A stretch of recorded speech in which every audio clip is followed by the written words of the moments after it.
Hello everyone, welcome to my YouTube channel. यहाँ पे हम लोग अपना जो केमिस्ट्री का फाउंडेशन कोर्स है जो क्लास 9th का है, उसका हम लोग यहाँ पे फर्स्ट टॉपिक पढ़ने वाले हैं जो हमारा पहला चैप्टर है, जिसका हमारा नाम है matter in our surroundings. Okay, so यहाँ पे हमारे पास ये चैप्टर का नाम है मैटर इन आवर सराउंडिंग्स, और हम इस मैटर इन आवर सराउंडिंग्स के चैप्टर का यहाँ पे पहला टॉपिक इस वीडियो के अंदर एक्सप्लेन करने वाले हैं। तो मैं आपको एक एक चीज़ों को बहुत अच्छे से यहाँ पे एक्सप्लेन करने वाला हूँ। ओके, और बाकी मैं आपको यहाँ पे एनसीईआरटी की भी लाइन एक्सप्लेन करूँगा। बाकी आपका जो और भी जो टर्म होते हैं जो हमारे साइंस के अंदर यूज होते हैं, उनको भी मैं यहाँ पे आपको डिटेल में एक्सप्लेन करने वाला हूँ। पहली बात, यहाँ पे ये जो चैप्टर का नाम है, ये चैप्टर का नाम है मैटर इन आवर सराउंडिंग्स। देखो, इस चैप्टर के नाम के अंदर ना दो टर्म है। एक तो जो टर्म है उसका नाम है मैटर, ठीक है, और दूसरा जो टर्म है वो सराउंडिंग्स। देखो, सबसे पहली बात क्या है कि मैटर हमारे पास क्या होता है। तो देखो, आप जहाँ भी बैठ के ये वीडियो देख रहे हो, ठीक है ना, अपने आसपास की जो भी चीज़ें आप देख रहे हो अपने आसपास, वो सब का सब एक मैटर ही है। ओके, और बाकी इन आवर सराउंडिंग, सराउंडिंग का मतलब क्या है, हमारे आसपास या हमारे चारों तरफ हम देख रहे हैं, तो उसी के बारे में हमको डिस्कस करना है कि जो हमारे सराउंडिंग्स में जो मैटर हैं, उन्हीं के बारे में हम इस चैप्टर के अंदर डिस्कस करने वाले हैं। तो यहाँ पे हम एक एक पॉइंट को एक्सप्लेन करने वाले हैं। देखिए, ये जो फर्स्ट स्लाइड आपको दिख रहा होगा, जहाँ पे ये पूरा पॉइंट आपको लिखा होगा in the form of notes, तो ये जो पहली स्लाइड है ये आपके एनसीईआरटी की सारी लाइन है, और इस एनसीईआरटी के लाइन को मैं यहाँ पे डिटेल में आपको एक्सप्लेन करने वाला हूँ। मैं एनसीईआरटी को लाइन को इंक्लूड किया हूँ ताकि आपका चीज़ें सब कुछ कवर होता चला जाए। ओके, तो पहला जो हमारा पार्ट है ये हमारा है इंट्रोडक्शन पार्ट। तो इंट्रोडक्शन पार्ट क्या कहता है, इसको हम समझते हैं। ओके, और इंट्रोडक्शन पार्ट ये बोलता है as we look at our surroundings, जब भी हम अपने आसपास के चारों तरफ देखते हैं, we see a large variety of things with different shape, size and texture. देखो, जब भी हम अपने आसपास देखेंगे, जहाँ जैसे आप जहाँ भी बैठे हो, तो आपको दिख रहा होगा वहाँ पे बहुत सारे ऐसे सब्सटेंस होंगे, बहुत सारे ऐसे ऑब्जेक्ट्स होंगे, मटेरियल होंगे, जिनका डिफरेंट शेप, साइज और टेक्सचर्स होगा। ओके, तो पहली बात ये है कि हमारे पास जो भी आसपास की चीज़ें हैं, उनका शेप, साइज, टेक्सचर वो क्या होता है, वो डिफरेंट होता है। ठीक है, और उसी के बेसिस पे मैटर को क्लासीफाई किया गया है। यहाँ पे देखिए एक एक पॉइंट को, everything in this universe is made up of material. ठीक है, ये अब ये पॉइंट है। कुछ लोग ये बताते हैं, ठीक है, पहले के लोग हैं जो डिस्कवरी कर रहे होते हैं मैटर के बारे में कि भाई मैटर एक्चुअल में होता क्या है, मैटर का हम एग्जैक्ट डिफिनीशन निकाल लें। तो उस मैटर की एग्जैक्ट डिफिनीशन के सर्च में ये कुछ पॉइंट बताया जाता है, और वो ये मानते हैं कि एवरीथिंग, देखो अब एवरीथिंग का मतलब क्या है, सब कुछ, वो सब कुछ इन दिस यूनिवर्स, इस यूनिवर्स के अंदर सब कुछ जो कुछ भी प्रेजेंट है is made up of material. इसका मतलब क्या समझे कि इस पूरे ब्रह्मांड के अंदर जो कुछ भी, कोई भी अगर हमारा चीज़ प्रेजेंट है तो वो किससे बना हुआ है, मटेरियल से बना हुआ है। Okay, which scientist have named matter, जिसको साइंटिस्ट ने बाद में क्या बोल दिया, मैटर के नाम से बोल दिया। तो यहीं से हमारे पास पहली बात आती है, जो पहले के लोग थे वो ये मानते हैं कि इस दुनिया में, इस पूरे ब्रह्मांड में जो कुछ भी चीज़ें बनी हैं वो किससे बनी है, मटेरियल से, और उसी मटेरियल का नाम बाद में साइंटिस्ट ने क्या रख दिया, मैटर, जिससे हमारा चैप्टर स्टार्ट हुआ है जो कि मैटर इन आवर सराउंडिंग्स है। अब वो क्या बताते हैं कि जैसे इस ब्रह्मांड के अंदर बहुत सारी ऐसी चीज़ें हैं, जैसे द एयर, वो एयर जो आप ब्रेथ करते हो वो भी हमारा क्या है, मैटर ही है। द फूड वी एट, जो हम खाना खाते हैं वो भी क्या है, मैटर ही है। स्टोन्स, ये भी हमारा मैटर है। Clouds, stars, plants and animals, even a small drop of water are a particle of sand, everything is matter. देखिए कितनी इंपॉर्टेंट बात बोल रहा है।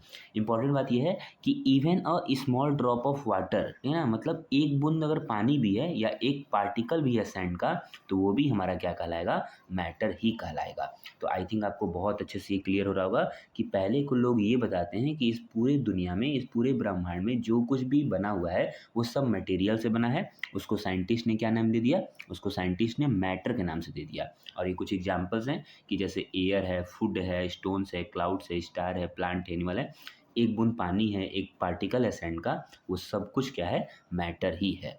ओके, अब हम आते हैं डिफिनीशन ऑफ मैटर पे।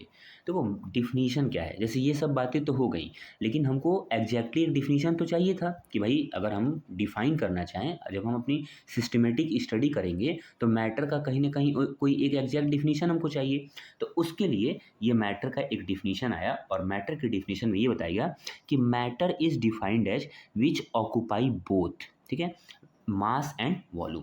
तो मैटर क्या होगा, मैटर को हम इस तरीके से डिफाइन करेंगे कि जिसके पास क्या हो, हमारे पास मास भी हो और वॉल्यूम भी हो। तो अगर कोई भी अगर हमारे पास सब्सटेंस है और उसके अंदर मास और वॉल्यूम दो चीज़ें अगर प्रेजेंट हैं, तो फिर वो किसके नाम से जाना जाएगा, मैटर के नाम से जाना जाएगा। तो बहुत बेसिकली आप ये डिफिनीशन आराम से बता सकते हो, इसको आप नोट डाउन कर सकते हो कि मैटर वो होता है जिसके अंदर मास भी हो और वॉल्यूम भी हो। वॉल्यूम का मतलब क्या है, स्पेस की हम बात कर रहे हैं।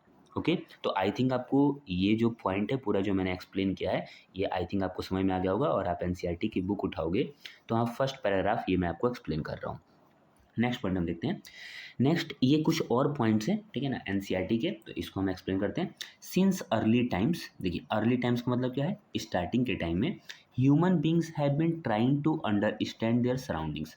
अब जो ह्यूमन बींग्स हैं, जो पहले के लोग हैं, वो ये समझने की कोशिश कर रहे हैं कि हमारे आसपास में कौन कौन सी चीज़ें प्रेजेंट है। तो हम जानते हैं कि पहले के टाइम पर बहुत सारा टेक्नोलॉजी नहीं था, बहुत सारी चीज़ें फैसिलिटी अवेलेबल नहीं थी। उनके सराउंडिंग्स में ये था कि बस उनके जो उनके लाइफ के नीड है, बेसिक नीड है, वो सारी चीज़ें उनको मिल जाए। तो वो ह्यूमन बींग्स जो थे, वो ये कोशिश कर रहे थे कि उनके सराउंडिंग्स में आसपास क्या-क्या है, और उनको ये पूरा समझने की कोशिश कर रहे थे कि हमारे लाइफ में इन सब चीज़ों का क्या-क्या रोल है। ओके, सो इसके आगे हमारे पास अर्ली इंडियन फिलोसफर्स। अब क्या होता है, जो इंडियन फिलोसफर्स थे उस टाइम पे, classified matter in the form of 5 basic element. तो उस टाइम के जो इंडियन फिलोसफर्स थे, वो ये बोलते हैं कि जो मैटर होते हैं ना, वो 5 बेसिक एलिमेंट से मिलके बने हुए हैं, ठीक है। वो बता रहे हैं कि जो मैटर है, कोई भी मैटर है जिसका नाम मटेरियल से बना हुआ था, वो सब के सब किससे बने हैं, in the form of 5 basic element. और उन 5 बेसिक एलिमेंट को in the language of Hindi हम क्या बोलेंगे, पंचतत्व के नाम से जानेंगे। और उस पंचतत्व के अंदर ये हमारे 5 एलिमेंट, 5 बेसिक एलिमेंट आएंगे, air, earth, fire, sky and water. तो ये 5 बेसिक एलिमेंट आएंगे। देखो ये जो 5 बेसिक एलिमेंट है, वो ह्यूमन लाइफ के उस टाइम पे जब लोग रहते थे, तो अपने जब सराउंडिंग्स को समझने की कोशिश कर रहे थे, तो उसके बेसिस पे इन्होंने ये मैटर का 5 बेसिक एलिमेंट क्लासीफाई किया।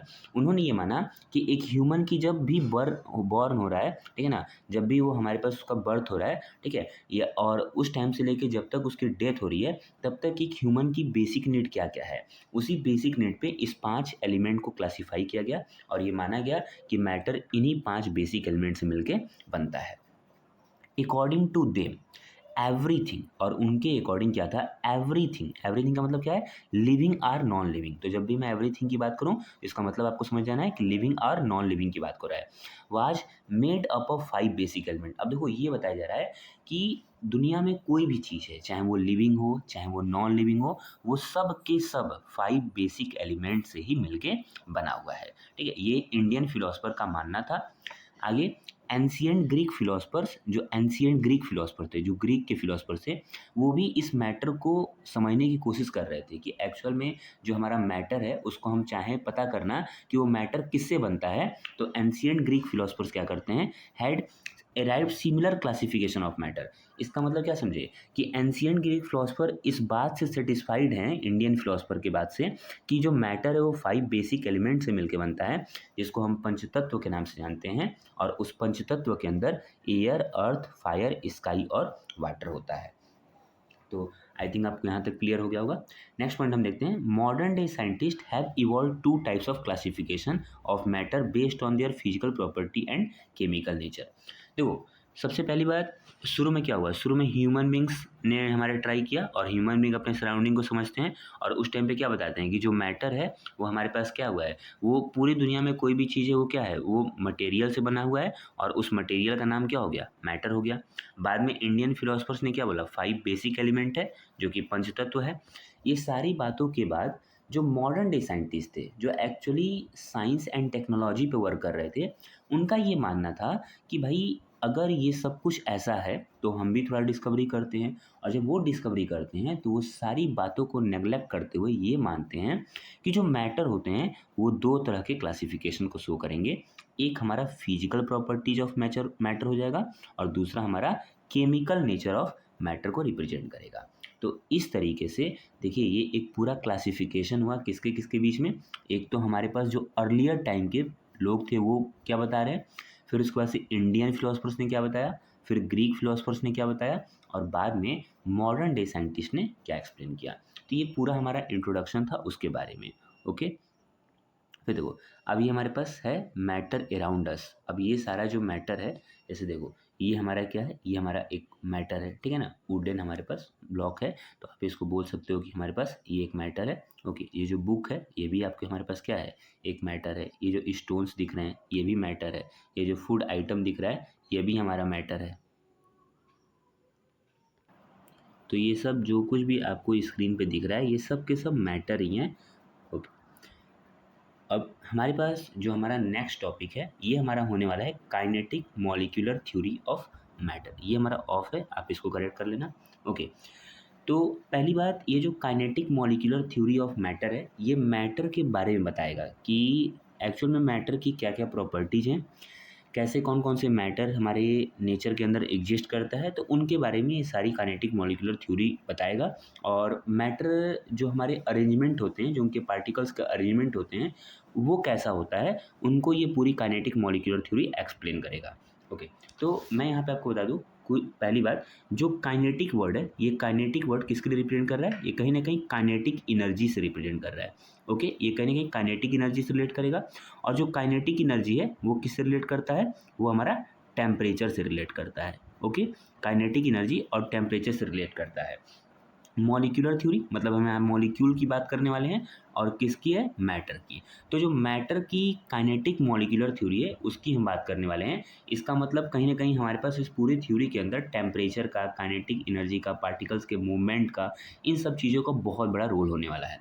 तो मैं एक एक पॉइंट आपको एक्सप्लेन करता हूँ, समझाता हूँ कि क्या क्या kinetic molecular theory of matter के अंदर पॉइंट आएगा। पहला पॉइंट है matter basically exist in 3 states. बताओ मैटर कितने स्टेट में एग्जिस्ट करेंगे, 3 स्टेट्स। कौन कौन सा, पहला स्टेट्स होगा सॉलिड्स, दूसरा होगा लिक्विड्स, और तीसरा होगा गैसेस। तो 3 तरह से मैटर बेसिकली एग्जिस्ट करते हैं। ओके, तो आपको आई थिंक क्लियर होगा कि जो मैटर है हमारे पास वो 3 तरह से एग्जिस्ट करेगा। देखो next point, irrespective of the state of matter the basically units of matter are only molecules. इसका क्या मतलब है, अगर मैं स्टेट्स ऑफ मैटर की बात करूं, ओके, जैसे स्टेट्स ऑफ मैटर 3 तरह के हैं, लेकिन अगर मैं बोलूं कि उन मैटर के बेसिक यूनिट्स क्या हैं, तो उन मैटर के बेसिक यूनिट्स मॉलिक्यूल्स कहलाते हैं। ओके, तो मॉलिक्यूल्स के बारे में आप बता सकते हो कि मॉलिक्यूल्स क्या होते हैं, जो मैटर होते हैं इनके क्या कहलाएंगे, बेसिक यूनिट्स होते हैं। तो पहला पॉइंट क्या था इसके अंदर, पहला पॉइंट ये था कि मैटर 3 तरह से एग्जिस्ट करेंगे, 3 स्टेट में, सॉलिड, लिक्विड एंड गैस। और दूसरा पॉइंट है कि जो मॉलिक्यूल्स हैं वो मैटर के क्या होते हैं, बेसिक यूनिट्स होते हैं। ओके, थर्ड पॉइंट है the 3 states of matter differ with respect to the pattern of molecular arrangement which brings about a change in physical behaviour of the substance in their respective states. इसका मतलब यह है कि जो 3 states of matter हैं वो कहीं ना कहीं जो मॉलिक्यूलर अरेंजमेंट होता है उनके पैटर्न में कहीं ना कहीं चेंज होता है, और जो मॉलिक्यूलर अरेंजमेंट में पैटर्न में चेंज होगा उसकी वजह से कहीं ना कहीं उनके डिफरेंट स्टेट्स के अंदर उनके फिजिकल बिहेवियर के अंदर भी चेंज होगा। तो जैसे क्या होता है ना कि हमारे पास अगर मान लो मॉलिक्यूल्स हैं, ठीक है ना, अब वो मॉलिक्यूल्स के अंदर क्या हो रहा है, जो पार्टिकल्स का अरेंजमेंट है वो अगर अलग अलग हो जाए तो उनका जो फिजिकल बिहेवियर होगा, जो उनका फिजिकल प्रॉपर्टीज होगा, वो भी कहीं ना कहीं क्या होगा, चेंज होना स्टार्ट हो जाएगा। तो उसको हम आगे आपको एक्सप्लेन करेंगे कैसे किसका किसका फिजिकल बिहेवियर चेंज हो रहा है।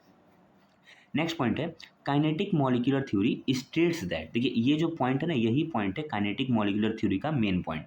क्या बताता है, देखो क्या कर रहा है, kinetic molecular theory states that molecules have an energy of motion. जो मॉलिक्यूल्स होते हैं ना, वो उनके पास क्या होता है, मोशन होता है, उनके पास एनर्जी होती है, और वो एनर्जी किसके फॉर्म में होती है, काइनेटिक एनर्जी के फॉर्म में।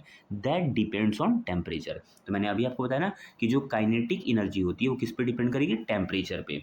तो जो काइनेटिक मॉलिक्यूलर थ्योरी है वो ये बोल रहा है कि जो मॉलिक्यूल्स होते हैं ना, उन मॉलिक्यूल्स के पास कहीं ना कहीं मूवमेंट करने के लिए, मोशन करने के लिए उनके पास एनर्जी होती है, और वो जो एनर्जी होती है वो काइनेटिक एनर्जी के फॉर्म में होती है, और ये काइनेटिक एनर्जी डिपेंड करेगी टेम्परेचर पे। मतलब देखो, कोई भी अगर मॉलिक्यूल्स है या पार्टिकल्स का अरेंजमेंट है, तो उनके पार्टिकल्स का मूवमेंट तभी ज़्यादा होगा जब उनका टेम्परेचर हाई होगा। जितना ज़्यादा टेम्परेचर होगा उन पार्टिकल्स की काइनेटिक एनर्जी उतनी ज़्यादा होगी। ओके, फिर हम नेक्स्ट देखते हैं। अभी कुछ पोस्टुलेट्स हैं काइनेटिक मॉलिक्यूलर थ्योरी के, और इस पोस्टुलेट्स को हम लोग देखते हैं, एक एक पोस्टुलेट्स को यहाँ पे एक्सप्लेन करते हैं। तो ये जो हमारा पहला पोस्टुलेट्स है, ये हमारे पास पहला पोस्टुलेट वो ये बता रहा है कि matter is composed of small tiny particles called molecules. जो मैटर होते हैं ना, वो स्मॉल टाइनी पार्टिकल से मिलके कंपोज्ड होते हैं, बने होते हैं।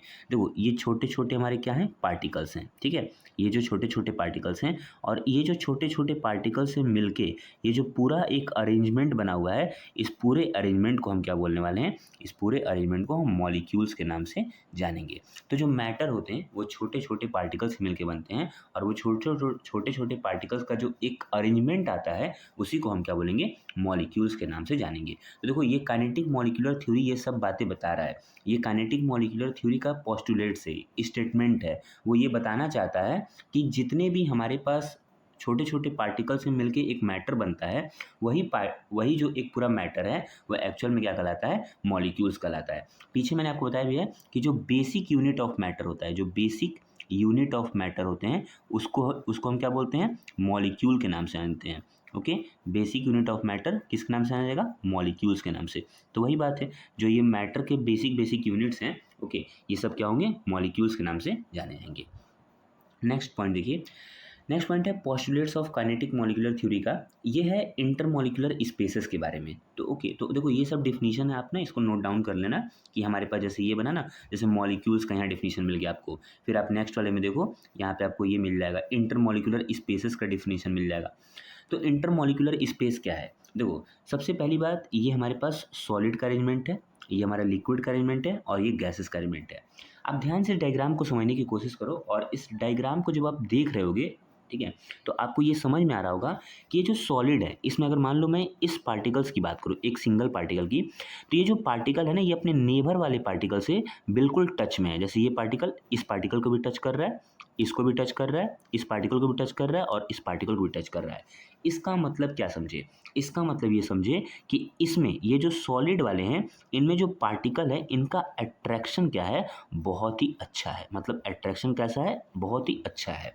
ओके, लेकिन जब हम सॉलिड से थोड़ा सा लिक्विड की तरफ मूव करें, तो इस डायग्राम में आपको ये दिख रहा होगा कि कहीं ना कहीं हमारे पास ये जो लिक्विड के पार्टिकल है, अब ये जो हमारे पास पार्टिकल है, ये पार्टिकल कहीं ना कहीं इस पार्टिकल और इस पार्टिकल, इन सारे पार्टिकल से क्या हुआ, कहीं ना कहीं थोड़ा थोड़ा गैप क्रिएट कर लिया है। तो जब गैप क्रिएट किया, तो यहाँ से यहाँ आते हुए क्या हुआ, थोड़ा सा अट्रैक्शन क्या हो गया, कम हो गया। ठीक है, तो लिक्विड में क्या हो रहा है, अट्रैक्शन हमारे पास वीक हो गया।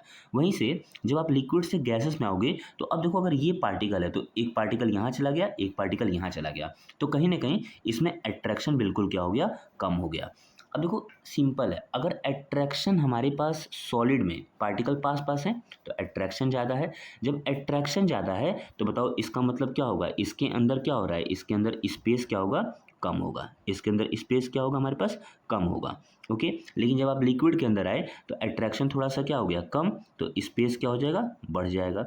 ओके, स्पेस बढ़ जाएगा। फिर जब आप इधर से इधर आए, तो फिर क्या होगा, गैसेस के अंदर स्पेस और भी ज़्यादा बढ़ जाएगा।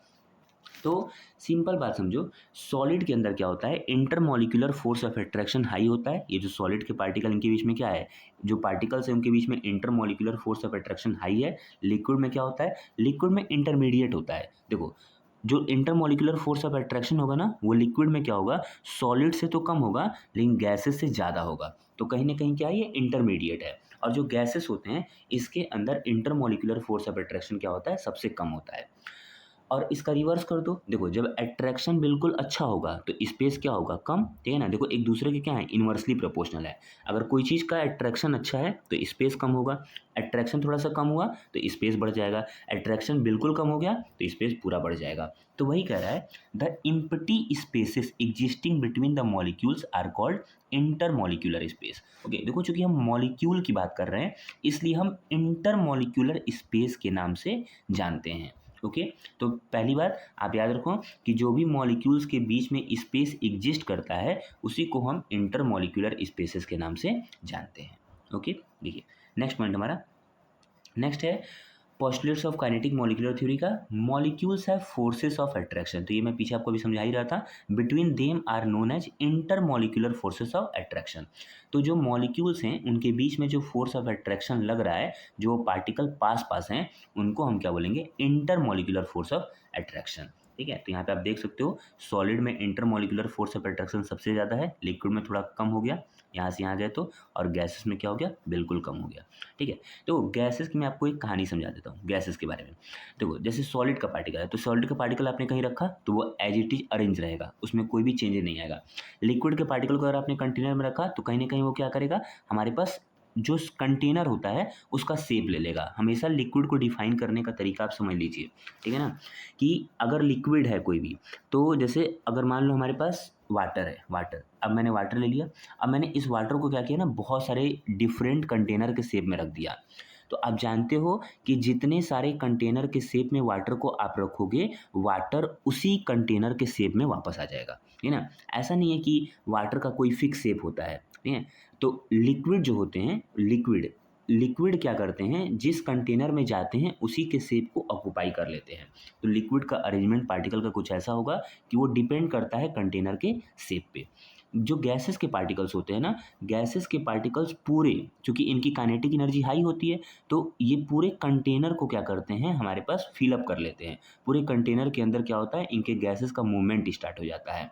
ओके, तो यहाँ देखो, आप ध्यान देखो, यहाँ पार्टिकल एकदम पास पास है, तो यहाँ थोड़ा सा कम हुए, यहाँ बिल्कुल कम हो गया। तो यहाँ से जब हम लेफ्ट टू राइट जा रहे हैं तो इसका मतलब क्या हो रहा है, सॉलिड की काइनेटिक एनर्जी क्या होगी, सबसे कम, लिक्विड की क्या होगी, उससे ज़्यादा, और गैसेस की क्या होगी, सबसे ज़्यादा। अब देखो काइनेटिक एनर्जी का मतलब क्या है, मूवमेंट ऑफ पार्टिकल्स। तो सॉलिड में क्या होंगे, पार्टिकल पास पास है तो उनका मूवमेंट बहुत आसान नहीं है। ओके, लेकिन लिक्विड के अंदर क्या है, पार्टिकल्स कहीं ना कहीं सॉलिड के कंपेयर में तो उनका बीच डिस्टेंस है, तो कहीं ना कहीं वो मूव थोड़ा कर पाएंगे। और गैसेस के पार्टिकल तो पूरे जो है उनकी काइनेटिक एनर्जी ही बिल्कुल हाई है, तो उनका मूवमेंट सबसे ज़्यादा होगा। वहीं पे अगर हम फोर्सेस ऑफ अट्रैक्शन की बात करें तो गैसेस के अंदर फोर्सेस ऑफ अट्रैक्शन सबसे कम है। क्यों कम है, क्योंकि इनके पार्टिकल्स के बीच बीच में क्या है, डिस्टेंस ज़्यादा है। वहीं पे जब हम लिक्विड की बात करें तो इसमें क्या हो गया, फोर्सेस ऑफ अट्रैक्शन क्या हो रहा है हमारे पास, यहाँ पे देखो सब, यहाँ पे क्या हुआ, गैसेस से क्या हो गया, थोड़ा सा ज़्यादा हो गया, तो कहीं ना कहीं क्या हो रहा है, क्योंकि इनके पार्टिकल के बीच में जो मॉलिक्यूल्स हैं वो थोड़े से ज़्यादा पास आ गए हैं। लेकिन जब सॉलिड में आओगे तो फोर्सेस ऑफ अट्रैक्शन क्या होगा, सबसे स्ट्रांग हो जाएगा। तो इस तरीके से हम यहाँ पे पूरा सॉलिड लिक्विड गैस के डिफरेंट प्रॉपर्टीज़ को एक्सप्लेन कर सकते हैं। ओके, देखिए नेक्स्ट हम लोग नेक्स्ट अपना पॉइंट देखते हैं। और नेक्स्ट पॉइंट है कि जो मॉलिक्यूल्स होते हैं, ये जो मॉलिक्यूल्स हैं ये क्या करते हैं, पॉजेज काइनेटिक एनर्जी। बताओ, अभी मैंने बताया, बताओ किसकी काइनेटिक एनर्जी सबसे ज़्यादा है, बताओ क्वेश्चन बताओ तो। काइनेटिक एनर्जी सबसे ज़्यादा किसकी है भाई, सॉलिड की सबसे कम है, फिर क्या है उससे ज़्यादा किसकी है, लिक्विड का, उससे ज़्यादा किसका है, गैसेस का। बताओ क्या रीज़न है, क्योंकि गैसेस के पार्टिकल्स क्या हैं, बिल्कुल दूर दूर है। लिक्विड के पार्टिकल क्या है, गैसेस के कंपेयर में पास हैं, और सॉलिड के पार्टिकल क्या है, बिल्कुल पास पास हैं। तो इसका मतलब क्या हो रहा है कि जो मॉलिक्यूल्स होते हैं वो possess kinetic energy due to ceaseless motion. Okay, ceaseless motion की वजह से ये कहीं ना कहीं काइनेटिक एनर्जी हमारे पास, काइनेटिक एनर्जी जो है हमारे पास इनका ज़्यादा होता है, जिसकी वजह से इनका मूवमेंट दिखेगा। ओके, अब जैसे ये पार्टिकल है, जैसे मान लो ये पूरा एक डायग्राम है और इस डायग्राम के अंदर आप देख रहे होगे ये पार्टिकल है। अगर ये एक पार्टिकल है, अब ये मूव करना शुरू किया तो ये 1 से 2 पे गया, 2 से 3 पे गया, 3 से 4, 4 से 5, 5 से 6, 6 से 7, 8, 9, 10, ओके, 11, 12, 13, 14। क्या देखिए, ये जो एक पाथ बना रहा है, ये जो एक मोशन बना रहा है, कुछ ऐसा बना रहा है ना, कुछ मूवमेंट ऐसा है। ये जो मूवमेंट है, इसी मूवमेंट को, जो ये पार्टिकल का काइनेटिक एनर्जी की वजह से मूवमेंट हो रहा है, इसी मूवमेंट को हम ब्राउनियन मूवमेंट के नाम से जानते हैं। और ये जो ब्राउनियन मूवमेंट है, इसमें पार्टिकल्स का जो मोशन हो रहा है ना, वो कैसा हो रहा है, जिग जैग पाथ हो रहा है। कैसा हो रहा है, जिग जैग पाथ हो रहा है। तो बहुत इंपॉर्टेंट बात ये है कि जो काइनेटिक मॉलिक्यूलर थ्योरी है वो ये बताता है कि जब भी किसी मॉलिक्यूल्स का हमारे पास सीजलेस मोशन होगा, जब भी वो मूवमेंट स्टार्ट करेंगे, तो वो जो मूवमेंट होता है वो ब्राउनियन मूवमेंट के नाम से जाना जाएगा और उस ब्राउनियन मूवमेंट के अंदर जिगजैग पाथ फॉलो करेगा। ओके, तो आई थिंक आपको पूरी ये काइनेटिक मॉलिक्यूलर थ्योरी के पोस्टुलेट समझ में आई होगी। ओके, सो यहाँ पे मैं आपको एक बार समराइज़ करता हूँ, ठीक है? वीडियो को यहाँ पे मैं आपको कंक्लूड करता हूँ, क्या-क्या मैं बताया हूँ। पहली बात मैं आपको बता दूँ कि मैं चैप्टर पढ़ा रहा था मैटर इन आवर सराउंडिंग। तो मैंने आपको पहला चीज़ बताया मैटर। चलिए डेफिनिशन बताइए, मैटर क्या होता है? पहली बात, मैटर वो होते हैं जिसके अंदर 2 चीज़ होना चाहिए। बताओ पहला क्या? पहला तो उसके पास मास होना चाहिए, दूसरा क्या होना चाहिए हमारे पास? उसके अंदर वॉल्यूम होना चाहिए। तो मैटर की डेफिनिशन क्या है कि एक तो अगर मास है तो फिर वो मैटर है, दूसरा वॉल्यूम होना चाहिए। ओके, और हमारे पास मैटर के इंट्रोडक्शन में हमने देखा कि जो अर्ली फिलोसफर थे, अर्ली है ना, अर्ली इंडियन फिलोसफर्स थे, उन्होंने क्या किया, अर्ली इंडियन फिलोसफर्स, उन्होंने ये बताया मैटर को कितने फॉर्म में डिवाइड किया, 5 बेसिक एलिमेंट्स के अंदर। जो अर्ली इंडियन फिलोसफर थे उन्होंने क्या बोला, 5 बेसिक एलिमेंट के अंदर, जिसको हम क्या बोल रहे थे, पंच तत्व के नाम से जानते हैं। पंच तत्व के अंदर बताओ कौन कौन सा वो एलिमेंट आ जाएगा। एक तो हमारा आ जाएगा एयर, दूसरा हमारा आ जाएगा अर्थ, तीसरा हमारा आ जाएगा स्काई, फिर हमारा कौन आ जाएगा, वाटर, और फिर कौन आ जाएगा हमारे पास, फायर। इन सब के बारे में इन्होंने बताया। एक तो ये हमारे पास पॉइंट हो गया कि मैटर का डेफिनेशन क्या है। अर्ली इंडियन फिलोसफर्स के अकॉर्डिंग क्या हुआ, अर्ली इंडियन फिलोसफर्स ने क्या बोला कि मैटर 5 बेसिक एलिमेंट से मिलकर बना है, जिनको हम पंचतत्व के नाम से जानते हैं। जो कि 5 बेसिक एलिमेंट कौन कौन है, एयर है, अर्थ है, स्काई है, वाटर है और फायर है। ओके, और पता है ना आपको कि जो इंडियन फिलोसफर्स ने बात बताया था, उससे ग्रीक फिलोसफर्स भी सेटिस्फाइड थे कि जो भी वो बता रहे थे वो ये मानते थे कि बिल्कुल सही बात बता रहे हैं जो भी इंडियन फिलोसफर्स बता रहे हैं। ओके, नेक्स्ट देखो, नेक्स्ट हमारे पास क्या होता है, मैंने आपको कुछ पॉइंट बताए। ओके, कि हमारे पास जो पोस्टुलेट्स था, पोस्टुलेट्स बताओ पोस्टुलेट्स क्या था। एक एक पोस्टुलेट हम बताते हैं, किसके किसके पोस्टुलेट हम लोग पढ़ रहे थे, काइनेटिक, ठीक है, मैं शॉर्टकट में लिख रहा हूँ, मॉलिक्यूलर थ्योरी ऑफ मैटर। तो आप स्लाइड में ऑलरेडी आपको नोट्स यहाँ से मिल ही गया होगा, आप स्क्रीनशॉट ले लेना। ओके, सो पोस्टुलेट्स क्या है, kinetic molecular theory of matter का। तो पहली बात, ये पोस्टुलेट क्या क्या बताता है, तो बताओ पहला पॉइंट क्या बताया कि जो मैटर होते हैं, बताओ मैटर कितने तरह से एग्जिस्ट करेंगे, 3 फॉर्म में। एक कौन होगा, सॉलिड, दूसरा कौन होगा, लिक्विड, और तीसरा कौन होगा, गैस। ये 3 पॉइंट मैंने एक्सप्लेन किया। दूसरा पॉइंट क्या था कि जो बेसिक यूनिट ऑफ मैटर होते हैं, जो मैटर के बेसिक यूनिट होते हैं, बताओ उनको किस नाम से जानते हैं। जो बेसिक यूनिट ऑफ मैटर होगा वो किस नाम से जाना जाएगा, उसको हम मॉलिक्यूल्स के नाम से जानते हैं। तो बहुत आप अच्छे से समझ लो कि जो हमारे पास बेसिक यूनिट ऑफ मैटर होते हैं उनको हम मॉलिक्यूल्स के नाम से जानते हैं। ओके, नेक्स्ट हमारे पास एक और पॉइंट था कि जो हमारे मैटर है ना, जो हमारे मैटर है ना, ये क्या होते हैं, ये छोटे छोटे पार्टिकल से मिलके बने होते हैं। किससे बने होते हैं, स्मॉल टाइनी पार्टिकल से मिलके बने होते हैं, स्मॉल टाइनी पार्टिकल्स। बताओ वो जो छोटे छोटे पार्टिकल से मिलके बने हुए हैं, बताओ इन पूरे छोटे छोटे पार्टिकल्स का जो कॉम्बिनेशन है, बताओ इसको हम क्या बोलते हैं, मॉलिक्यूल्स के नाम से जानते हैं। ठीक है, तो matter are made up of small particle, और वो जो छोटे छोटे पार्टिकल से मिलके पूरा एक अरेंजमेंट बन जा रहा है, वो हमारा क्या होता है, मॉलिक्यूल के नाम से जाना जाता है। फिर हमने देखा कि 3 स्टेट था, एक हमारा क्या था, एक हमारा सॉलिड है। ओके, एक हमारा स्टेट सॉलिड है, दूसरा जो हमारा स्टेट है वो हमारा लिक्विड है। ओके, और तीसरा जो हमारा स्टेट है वो गैस है। ओके, क्या था तीनों में डिफरेंस, सॉलिड के पार्टिकल क्या थे, ये पास पास थे, ये पास पास थे। ये पास पास होने का मतलब क्या समझे कि इन पार्टिकल्स के बीच में अट्रैक्शन अच्छा है। लिक्विड के पार्टिकल में थोड़ा गैप क्रिएट हो गया। ओके, यहाँ पे गैसेस के पार्टिकल बिल्कुल दूर दूर थे। ओके, ये गैसेस के पार्टिकल्स हैं। तो हुआ क्या, इनमें हमने ये देखा कि जो सॉलिड के पार्टिकल पास पास हैं, तो इस पास पास की वजह से क्या हो रहा है, अट्रैक्शन अच्छा है, स्पेस कम है। लिक्विड के पार्टिकल में क्या हो रहा है, अट्रैक्शन थोड़ा सा कम हो गया, स्पेस क्या हो गया, बढ़ गया। और गैसेस के पार्टिकल में हमारे पास अट्रैक्शन बिल्कुल कम हो गया, और हमारे पास क्या हो गया, इनके बीच में स्पेस बहुत ज़्यादा बढ़ गया। देखो, जिनके पास स्पेस सबसे ज़्यादा होगा, ठीक है, मैं आपको समझा रहा हूँ, 1 मिनट। देखो, जिनके पास पार्टिकल्स में स्पेस सबसे ज़्यादा होगा उसका मतलब क्या समझे?